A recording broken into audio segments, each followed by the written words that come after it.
Thank you and good evening.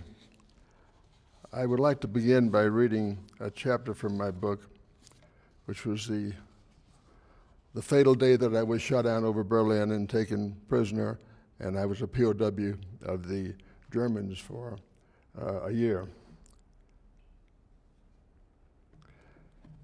I was the last one to bail out of our B-17 bomber alive that day. It was around noon on April 29th, 1944, and our target was Berlin. Big B, we called it. It was probably the most heavily fortified city in Germany, with thousands of aircraft, anti-aircraft guns, and deadly 88 millimeter guns pointed at the sky, pointed at the Allied planes that came to drop their bombs on Hitler's glorious city, pointed at my bomb group, the 447th, pointed at my squadron, the 708th, pointed at my plane, the Mississippi Lady, pointed at me. This was a mission that I was not supposed to fly. If I had used the pass I'd been issued the day before, I would have been in London. But I had opted to stay the night at RAF Rattlesden, our base field.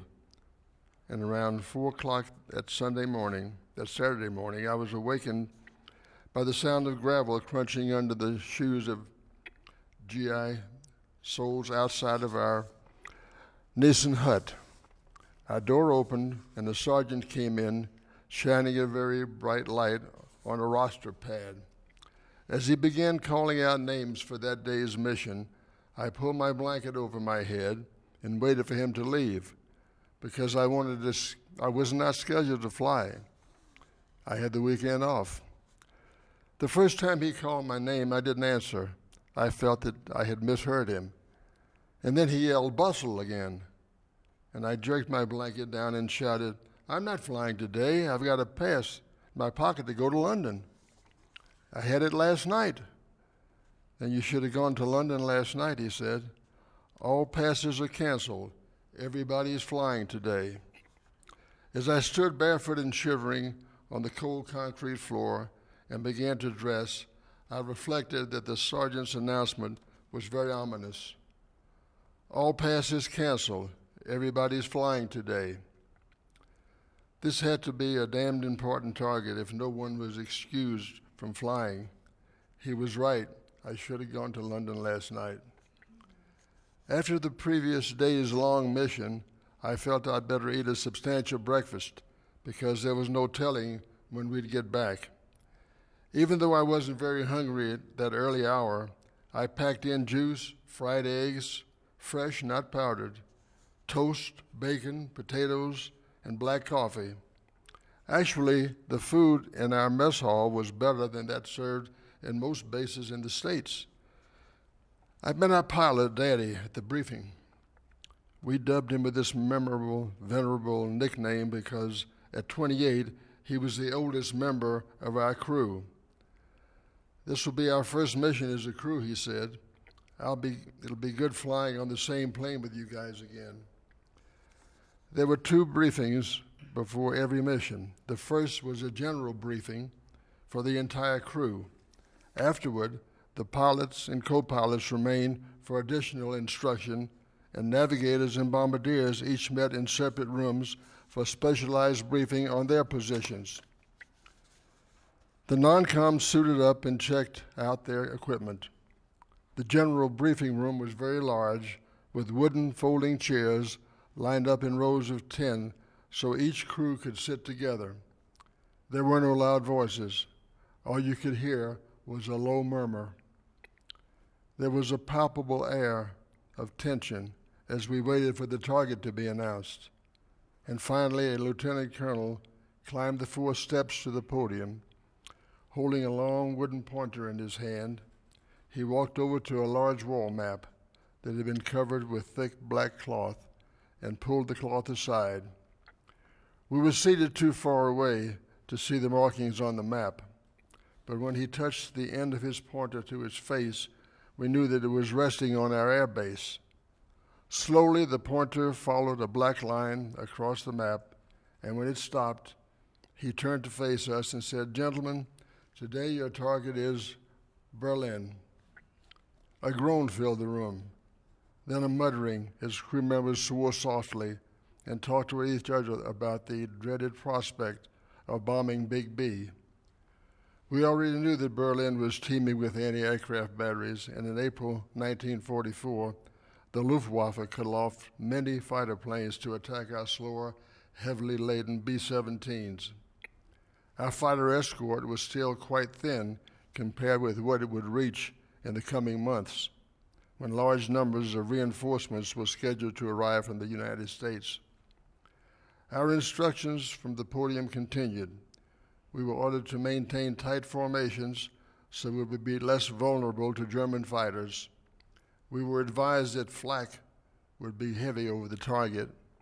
We were told that there would be cumulus clouds at 14,000 feet over the city, and we were wished good luck. Dawn was just breaking as our crew boarded a truck to the flight line. The mission started out very badly for my crew and continued to get worse as the day progressed. First, there was a problem with our navigator, Sherry. The day before, Lieutenant Sokol, who was also in our bomb squad and a close friend of Sherry's in navigator school, had been hit in the neck by shrapnel while on a mission. His crew had been unable to stop the flow of blood, and Sokol died on the flight back to Rattlesden. Sherry's face was still ashen as we rode out to our plane. I went to the radio room to pick up our crew's equipment. Hurriedly, I looped the 10 headsets over my left arm and grabbed the throat mics over with my right, and then I reached the hard stand as the crew was standing before the plane, and I began passing out the headsets to them. When I handed Sherry his, I heard him gasp, "Oh my God, oh my God." "What's wrong?" I asked. Speechless, he could only point to one earpiece that as he shoved the headset back into my hand, and I saw that one of the wires had been cut and there was dried blood on it. Also, a name had been written on a piece of adhesive tape applied to the earpiece, Lieutenant Sokol. I was horrified and Sherry was in shock.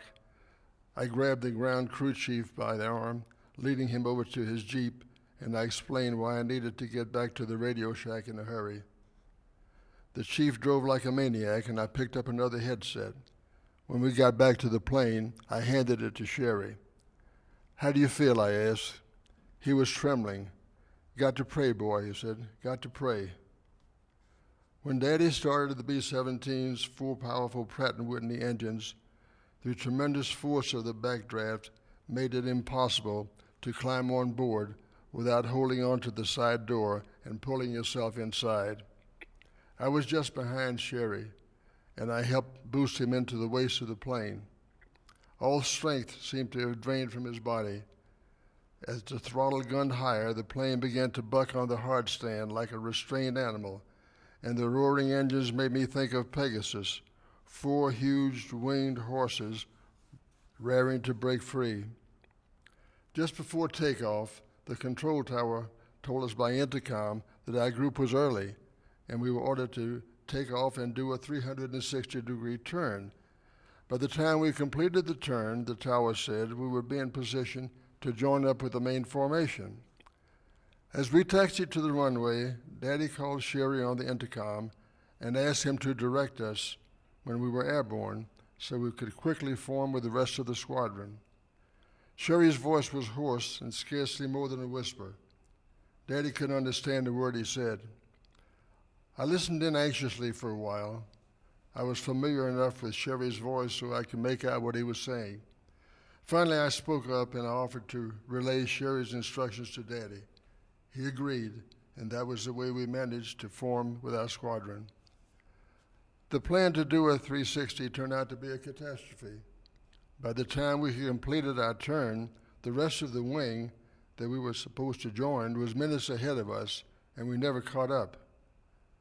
As a result, the fighter planes that were slated to escort us ended up flying with a larger group, and we were left to defend ourselves.